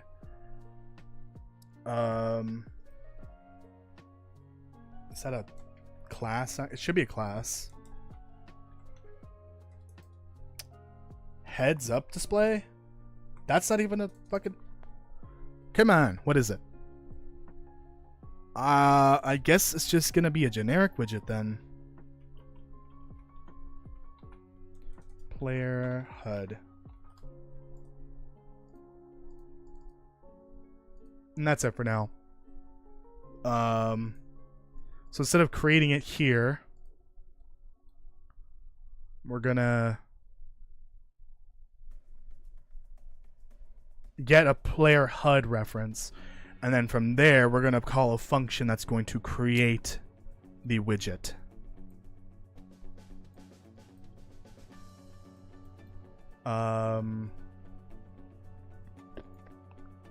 No, I keep hitting the one for graph.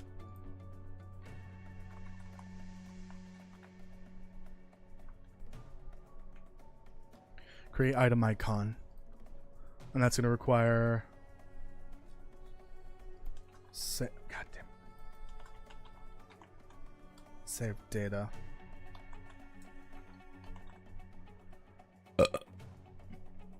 Nope, no. Item data.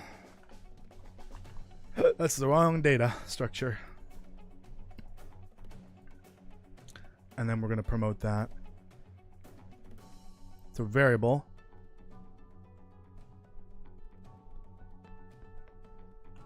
Item data. Yeah, we could just keep it as a structure, as the actual variable. Oh, wait, no. This is on the HUD. I'm dumb. We don't need the variable. Just leave it as this for now. So, where is the player going to get the HUD cast from?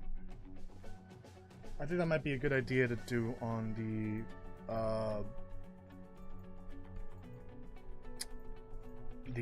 what's it called? The controller. There it is.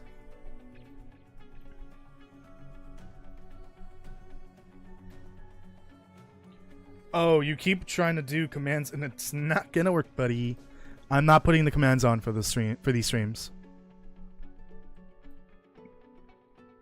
So it's about oh, you just posted that? Oh, great. Okay, you're banned. I'm kidding. Okay, so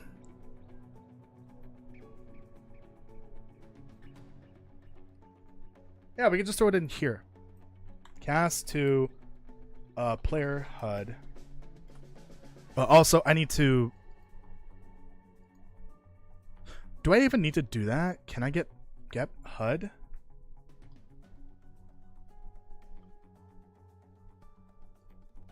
I think so, but I need to go in here. It's freaking out, isn't it? Yep, it's freaking out. So now we're going to change the HUD class. Instead of this default C++ one. Wait. Oh. There is a class called HUD. But why can't I make a... Is it under... Ah, there it is. Okay. Okay, I gotta delete that then. Delete player HUD. Close that. Delete that. Force delete. Okay, it's not a widget class, it's a blueprint class. We've got to make a HUD class. Base class of a heads-up display. This has a canvas and a debug. Okay.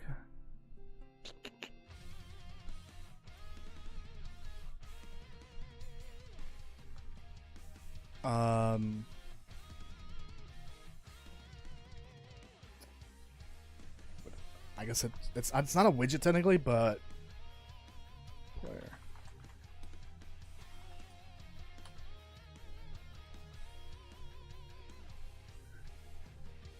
I don't think I've ever used a HUD class before. Why does it look like this?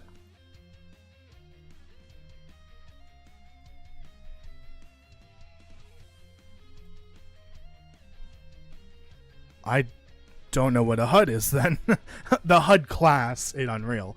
I've never used this before. I need to see what this is for. Huh.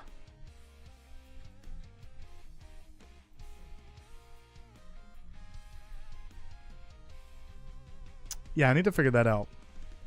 Let's just delete that for now. So then I just recreate what I had before.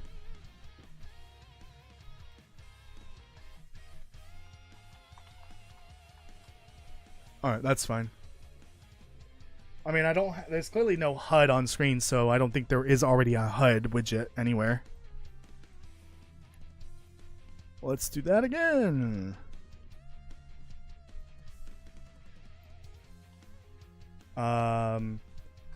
Create item icon. Same as before.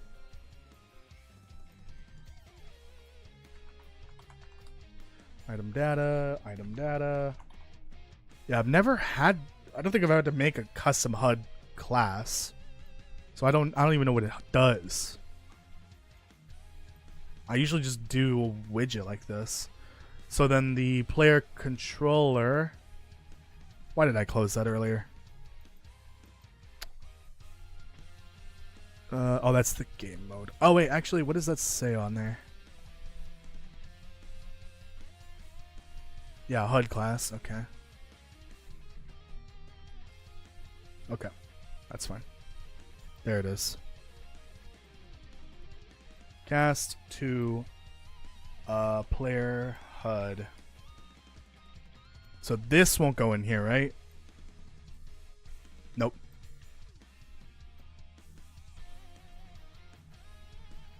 No, we're not casting. Right? We're creating.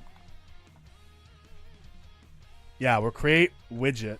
We're creating the widget HUD here from the player controller. Player HUD. It might be a good idea to have a player reference here. Player ref. I'm just doing all sorts of future proofing right now. First person. First person character. And then we'll make that open and exposed. Refresh this. There it is. So once that is a valid reference, Then create the player HUD. Make that a variable. HUD ref. And add that to the viewport.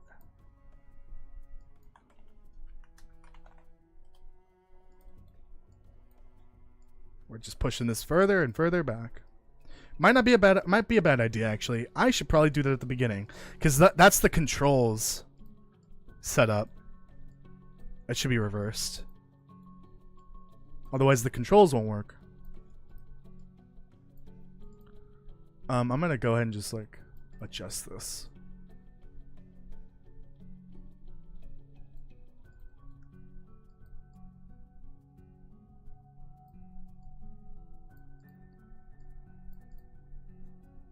Okay.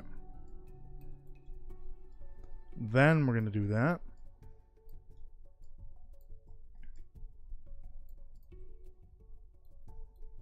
Okay. So now we have the HUD being created. The HUD is going to get the item data from the item. That's the widget.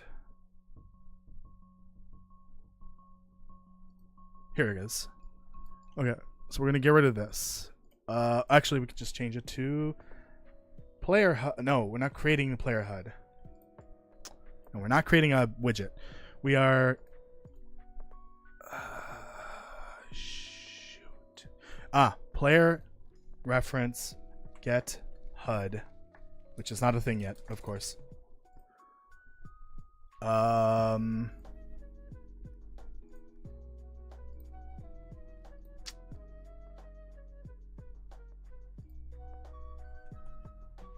HUD ref. Player HUD. There's just gonna be all sorts of variables you need to pass from one object to another many times, all the time. Sometimes you're passing information down the line, multiple objects. I've had to do it for like 4 different things in a row where the player holds an item and then that item, say it's a gun, and then they shoot a bullet. That bullet needs information from the player, so it passes from the player to the gun to the bullet, and then when that bullet impacts, it passes more information to what it impacts. It's a whole succession sometimes of where that information goes. I'm not putting the commands on because it's distracting. We're programming here. We're not, playing a stupid silly game.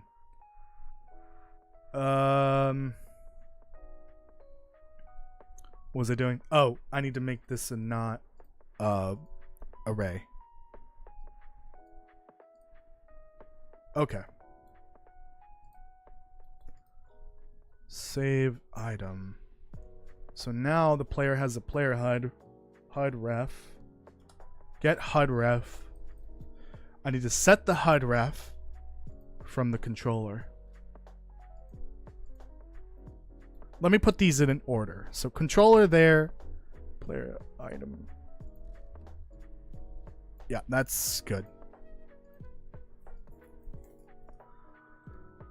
And then now that the HUD reference has been set, or the HUD has been created, I guess, set HUD ref to the HUD that we just created.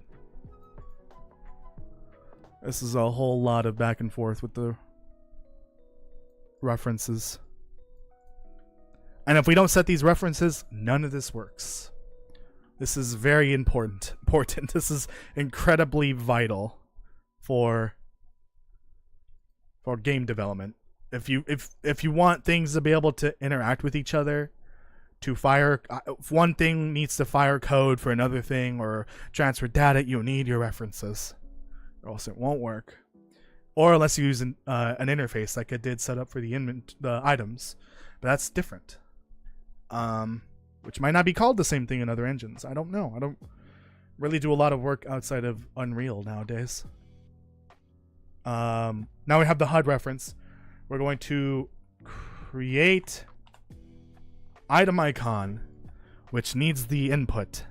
I wish I didn't delete those variables from earlier. Great.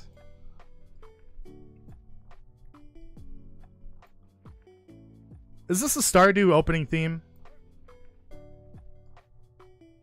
I swear to God. It might be. I don't know. There's like 8 different versions of this song in this playlist. All somehow slightly different. There we go. Now we have created the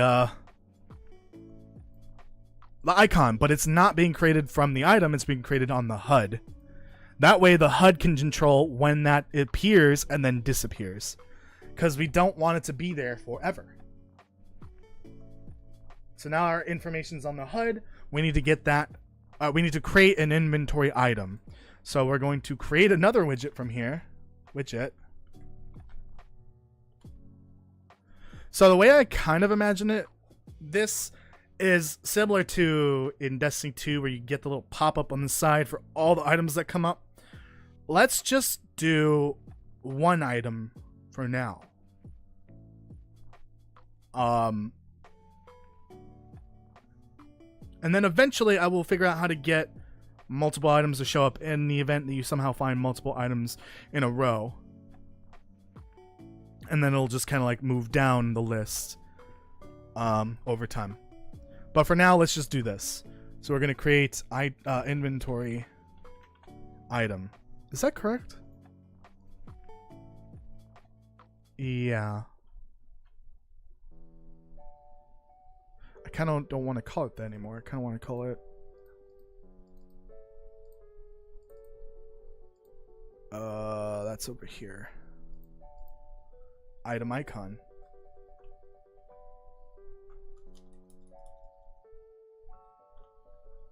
Not item icon. What do I call it?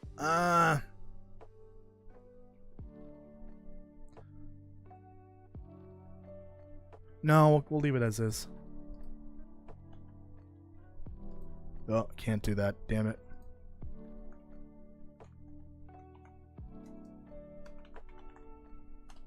Inventory item. Okay, we'll leave it as this. That's fine. Inventory item.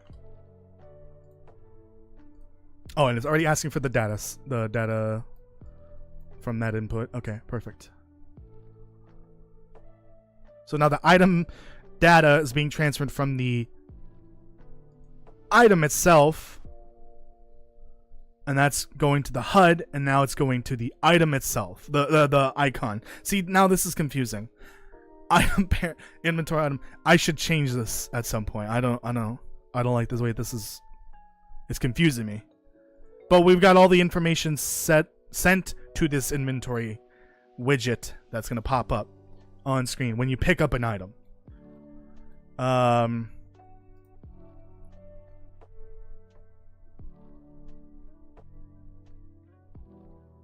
Okay, so then we're going to add that.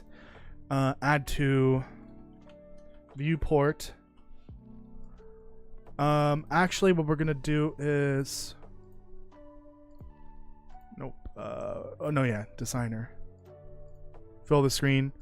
We're going to put this on the...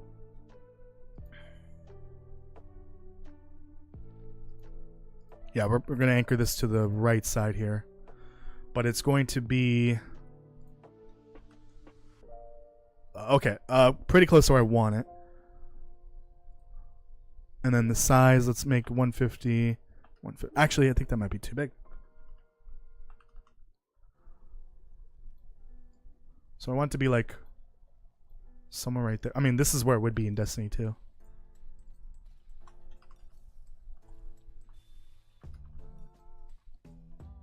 More or less there. I'll figure out the better placement later. And it should add it to the screen there. Hopefully this works. Let's find out.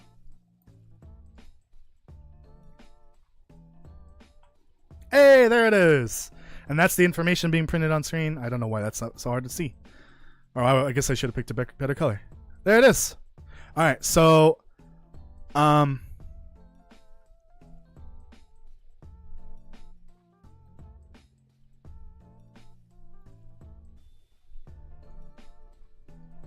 Yeah, we'll have to do that here. Delay.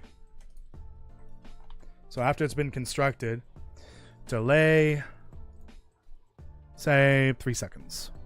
And then it destroys itself. Or removes from parent, actually, is how that works for widgets. So it's removing itself from wherever it is, which is the player HUD. Or I guess the screen in general. 3. There it is. Okay. Awesome. Although, oh yeah, and it's not displaying any information at all, because I haven't set that up yet. Inventory item. Let's do that now. So in here, or in the graph actually,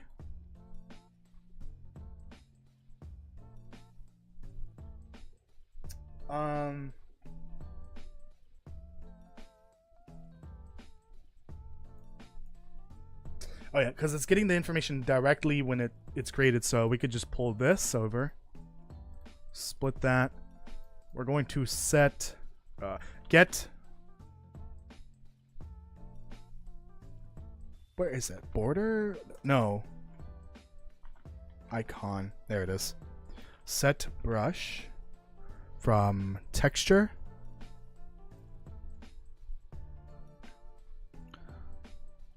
Oh wait, hold on. Set brush from asset. No. I guess it won't change the...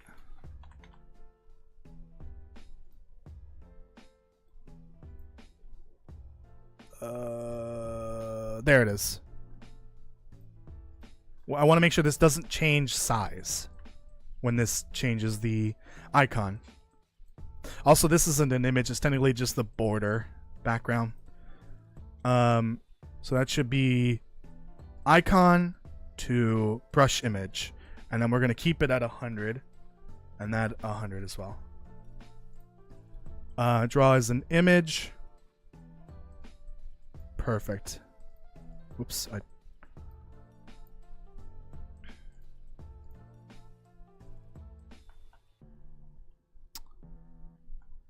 That did not transfer. It has an image icon, or item icon. I'm on the wrong thing. So here we can start bug fixing this. Item icon. Does it print a name? And is it the name that I set it to, or the one that I set it to be? It does. Bad blueprint sprite. So it should be there. It is transferring the data correctly. It is just not showing at all. It's not visible. It's not invisible though. It should be there.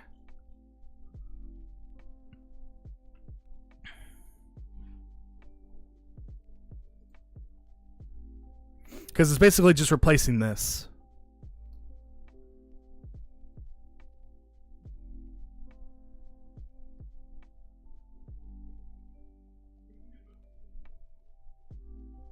Yeah, it's visible and everything. It's not like opaque or anything.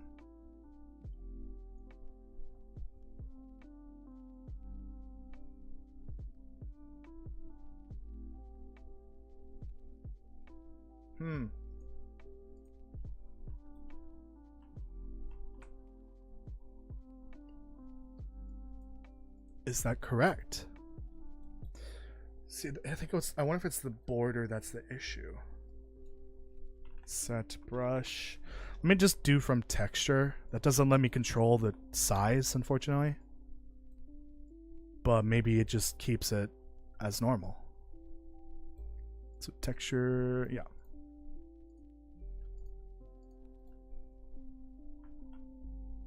Still no.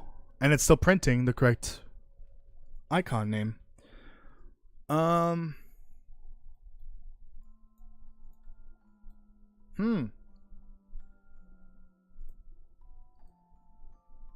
I'm confused why this isn't working.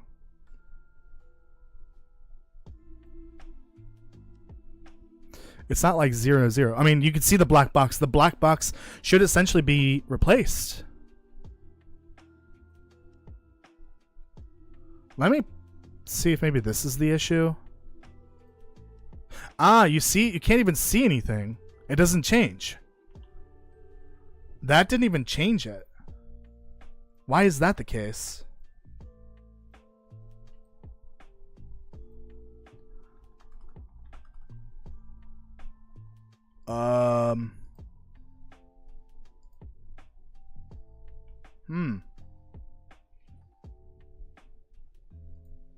Did I set this to 0?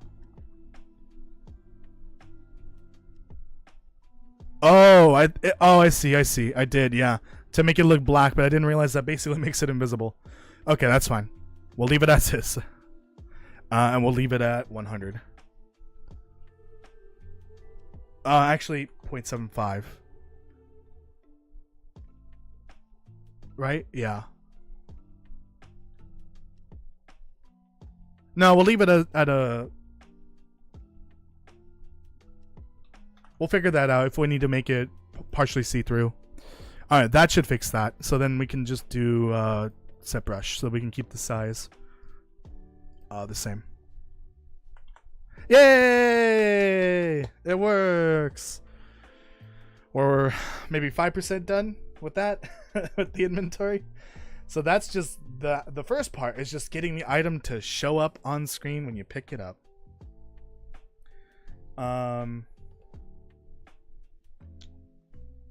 So see, when we get to the maps and the shop, that'll be I think a bit further down the line. I will try. I'm gonna start working on a roadmap for things, especially like what I want to have completed before the end of the year, which is maybe only like what, 2 more streams left of the year, 3 more, because I probably won't be streaming over the holiday break, Christmas break specifically. And then say another milestone for the spring, another one for the summer, what do I want to have done in that time. And I'm also doing some work off stream. I'm doing a lot of the story and the, you know, mock-ups for like the HUD or the inventory, stuff like that, and the design doc stuff. I'm still working off stream, so I can imagine I might not get to that until the summer. Maybe before the summer. We'll see. I have no idea. Right now I want to focus on getting the very core functionality of the item working, because that is very important for the game. It's key, essentially. Without that working properly, and without the inventory and the inventory management, it's going to be difficult to get to actual gameplay. The gameplay is literally just walk around, find an item, interact with it, read notes. That's it. And then hopefully maybe we can get to more stuff. But I think remember the MVP doesn't include things like crafting or the later game maps. We're gonna focus on getting the most valuable, most important core aspects of the game done first. Then we can release that for early access, release a roadmap for later on, and hopefully that's keeps people interested. When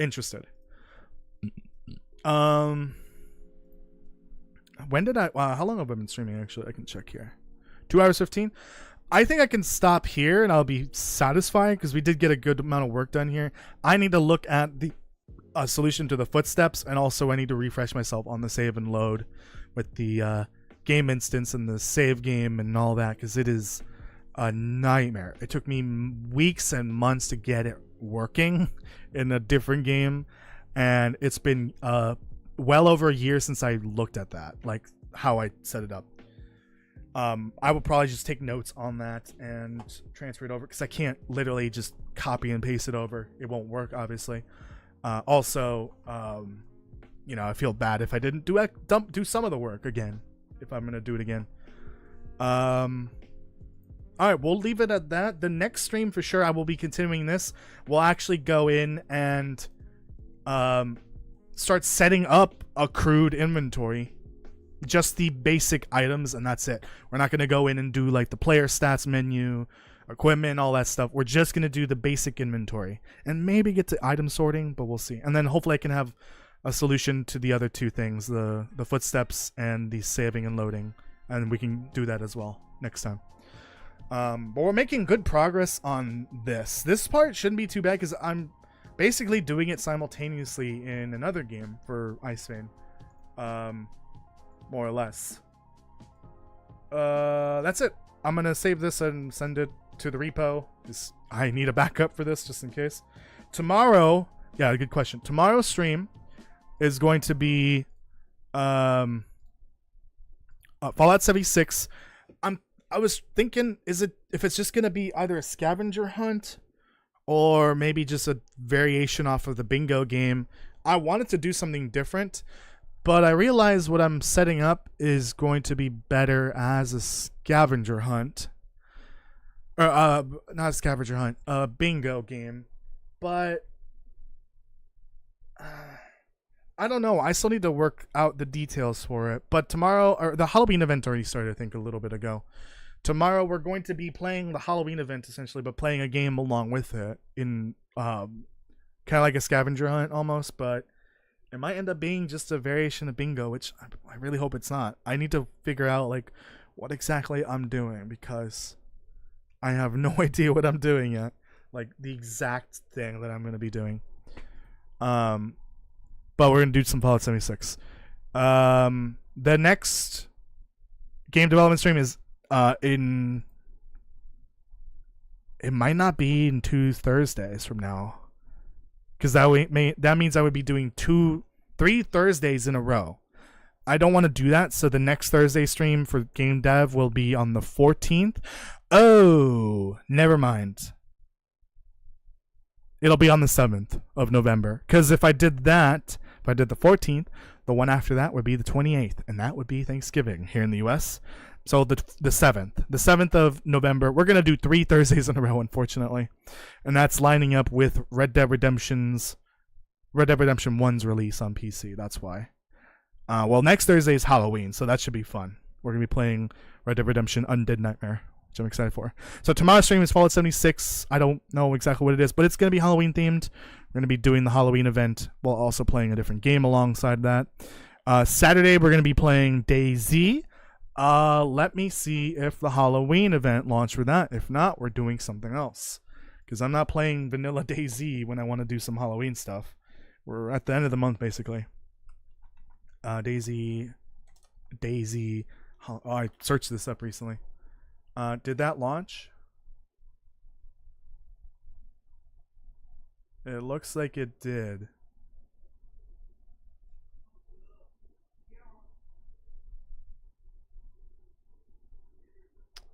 I think so. Halloween? No, this is for last year. I think it did. I need to confirm it, but Saturday should be DayZ Halloween. And Sunday will be more Stardew Valley. And then next week, all of next week, is Red Dead Redemption 1. I'm excited for that. I'm so glad it's finally happening. Ooh, one of my videos is right here from like years ago. All right, everyone, I will see you tomorrow. Please make sure you leave a like on the live stream, subscribe and hit the notification bell if you haven't already,